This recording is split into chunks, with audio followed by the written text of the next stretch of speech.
Night మిగిలినవి గారెలు ఉంటే పెరుగు ఆవడ చేస్తున్నాము. నేను ఈరోజు నైట్ మిగిలిన గారెలు ఏం చేయాలండి, పెరుగు ఆవడ చేయాలి కదా, ఎందుకంటే వేస్ట్ ఎందుకు చేయాలి, ఈ నాగిన కోసం చేసాము. మేము నైట్ మిగిలిన ఉంటే పెరుగు ఆవడ చేస్తున్నాము.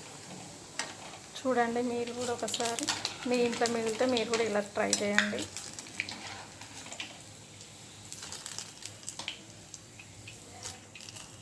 మీ ఇంట్లో కూడా మిగిలితే ఇట్లా ట్రై చేయండి ఫ్రెండ్స్, పెరుగు ఆవడకు.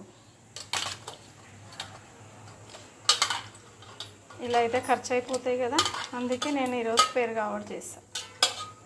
Okay friends, like, share, comment బాక్స్లో కామెంట్ చేయండి మీ ఇంట్లో ఇలా చేసుకున్నట్లయితే. Thank you. చూడండి పెరుగు ఆవడ ఎంత బాగా రెడీ అయిందో.